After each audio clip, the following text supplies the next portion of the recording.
Nothing is impossible in this world, लेकिन इस बात को इतना ज्यादा सीरियस ले लेना कि आपको कहां क्या करना है क्या नहीं करना है यह भी समझना आए तो सरासर गलत है। लेकिन गुस्सेबाजी में जो कदम उठाया जाता है उसका अंजाम कभी भी अच्छा नहीं होता है, इस बात से तो आप भी वाकिफ होंगे। लेकिन सोचिए कोर्ट रूम के अंदर ही जब दे दनादन होने लगे तो फिर माहौल कैसा होगा। और तीतर के हाथ बटेर लगने जैसा मामला तब हो जाता है जब बात उत्तर प्रदेश की निकलकर सामने आ जाए। लेकिन आपको बता दें जिस तरीके से दे दनादन वकील साहब की तरफ से किया गया था, वैसे ही दे दनादन एक्शन जो है वो एसएसपी की तरफ से भी ले लिया गया है और सीधा सीधा वकील साहब पर मुकदमा चलाने का आदेश दे दिया गया है। इसके साथ ही पूरे मामले की जांच भी की जाएगी। अब जहां पर बात यूपी की हो रही हो, यहां पर ऐसे ही ऐसे डेयरिंग लोग काम जो है मिलते रहते हैं और कम नहीं है ये लोग जिनको सुनकर आपका सिर ऐसा चकराएगा कि आपको पानी की जरूरत जरूर पड़ जाएगी। क्योंकि कोर्ट रूम के अंदर से थप्पड़ पर थप्पड़ बजने की आवाजें आने लगे तो सोचिए माहौल क्या होगा, कैसे लोगों को कानून पर और न्यायपालिका पर भरोसा होगा। हालांकि देर ही सही, लेकिन जब तक ये पूरी खबर आप तक पहुंच रही है उससे पहले ही एसएसपी ने इस पूरे मामले में एक्शन ले लिया है। दरअसल यूपी के बुलंदशहर से ऐसी ही खबर सामने आई है जिसने एक बार फिर से कानून व्यवस्था पर सवालिया निशान खड़े कर दिए हैं। आपको बता दें कि पेशी के दौरान कोर्ट रूम में जमकर बवाल हो गया और कोर्ट रूम में ही वकील ने दरोगा को थप्पड़ मार दिया। अब सोशल मीडिया पर हाथापाई और गाली गलौज का वीडियो भी वायरल हो रहा है। बुलंदशहर में जिला न्यायालय परिसर में एक कोर्ट रूम है जहां पर दरोगा और वकील के बीच हाथापाई का मामला सामने आया है। कोर्ट रूम के अंदर ही वकील ने जिस तरीके से दरोगा को थप्पड़ मारा और उसके बाद माहौल इतना ज्यादा गर्म हो गया कि वहां पर काफी अफरा तफरी मच गई। हालांकि बाद में पूरे माहौल को शांत कराया गया और स्थिति पर काबू पा लिया गया। कोर्ट रूम के अंदर पुलिस, वकील समेत बाकी लोग भी मौजूद थे और वहां पर वकील साहब अपनी हेकड़ी दिखा रहे थे। इसी बीच किसी बात को लेकर के वकील जो है वो दरोगा से कहता है और फिर सीधा सीधा गुस्से से लाल पीला होने के साथ ही वो दरोगा को जिस तरीके से थप्पड़ जड़ता है वहीं पर सबसे बड़ी गलती कर दी।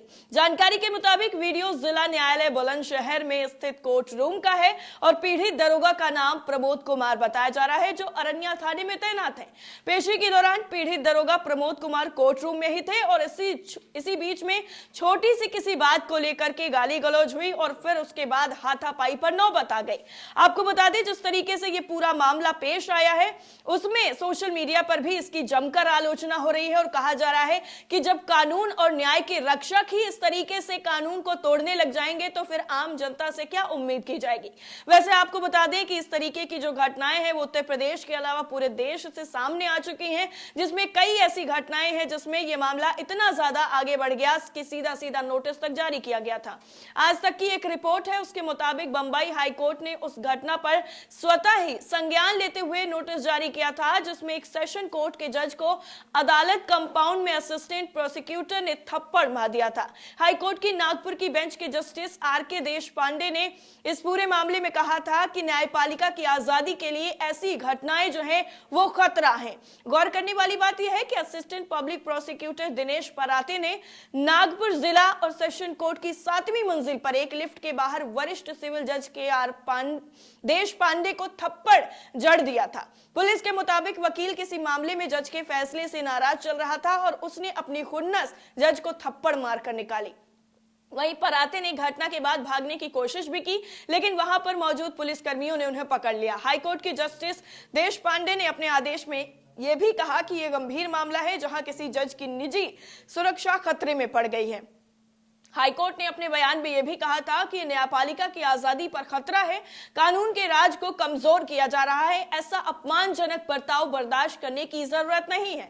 अदालत ने पराते को एक नोटिस जारी कर 6 सप्ताह के भीतर ही उनसे जवाब मांगा कि उनके खिलाफ अदालत की आपराधिक अवमानना की कार्रवाई आखिर क्यों ना की जाए। वहीं एबीपी की एक न्यूज के मुताबिक भी ऐसी घटना सामने आ चुकी है राजधानी दिल्ली से, जहां पर दिल्ली के 30 हजारी कोर्ट परिसर में पुलिस वालों और वकीलों के बीच में हिंसक झड़प का वीडियो वीडियो सोशल मीडिया पर वायरल हुआ था और उस वक्त अफरा तफरी मच गई थी। इस पूरे वीडियो में दर्जनों वकील लॉकअप के अंदर घुसकर पुलिस वालों को पीटते हुए नजर आ रहे थे और उसके बाद ही पुलिस वालों ने एक साथ मिलकर वकीलों पर हमला कर दिया। यह सिलसिला चलता रहा और वकीलों के हमले से घबराए पुलिस वालों ने खुद को लॉकअप के अंदर बंद कर दिया। यानी ये पुलिस प्रशासन और कानून के रक्षक बताए जाने वाले वकील जो हैं, उनके बीच जो तनातनी है वो पहली बार ऐसे सामने नहीं आई है।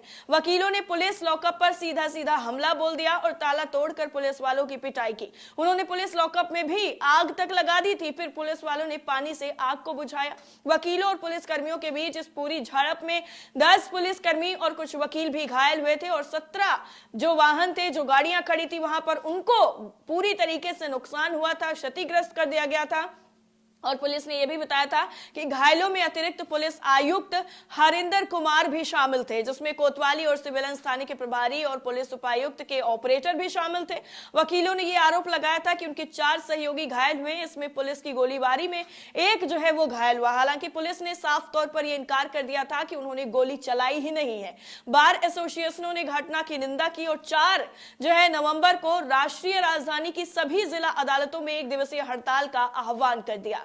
दिल्ली हाईकोर्ट के मुख्य न्यायाधीश DN पटेल ने भी वरिष्ठ न्यायाधीश जो थे उनके साथ इस मामले को लेकर 5 घंटे तक बैठक की थी और इस पूरे मामले में यह बताया जा रहा था कि इसमें वकील जो थे उनकी सारी की सारी गलती निकलकर सामने आई थी। 30 हजारी बार एसोसिएशन के सचिव जयवीर सिंह ने यह बताया था कि एक वकील की कार पुलिस की जेल वैन को छू गई, जिसके बाद वकीलों और पुलिस कर्मियों के बीच बहस हुई और यह मामला इतना ज्यादा बढ़ गया कि इसमें आगजनी तक की नौबत आ गई। चौहान ने यह आरोप लगाया था कि इसके बाद उन्हें हवालात ले जाया गया और बुरी तरीके से पीटा भी गया।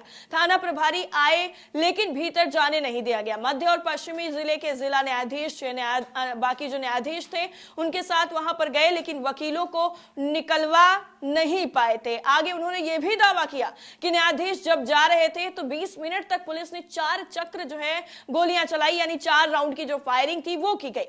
उन्होंने यह भी दावा किया कि बाकी वकीलों के साथ बाहर में जो प्रदर्शन कर रहे थे उसमें एक वकील रंजीत सिंह मलिक गोली से घायल भी हो गया था। और इस तरीके की और भी कई घटनाएं जो हैं वो सोशल मीडिया पर हर जगह वायरल हुई हैं, जिसमें पुलिस प्रशासन और वकील जो है वो आमने सामने आ गए हैं। लेकिन इस बार जो है मामला यूपी से है, जहां पर कानून व्यवस्था को लेकर सीधा सीधा ये कहा जाता है कि यहां पर ढीला हवाली कतई बर्दाश्त नहीं की जाती है, चाहे वो आम नागरिक हो या फिर पुलिस अधिकारी ही क्यों ना हो। अगर किसी को लेकर भी कोई शिकायत होती है तो सीधा सीधा वहां पर एक्शन लिया जाता है और उनके खिलाफ सख्त से सख्त कार्रवाई की जाती है। इस पूरे मामले में जिस तरीके से एक्शन की उम्मीद नजर आ रही थी वही सारा कुछ देखने को मिला है और अब वकील साहब की मुश्किलें और ज्यादा बढ़ने वाली हैं। इस पूरी रिपोर्ट को लेकर और इस तरीके से वकील के मनमाने रवैये पर आपकी राय क्या है, कमेंट सेक्शन में हमसे साझा जरूर करिएगा। जय हिंद।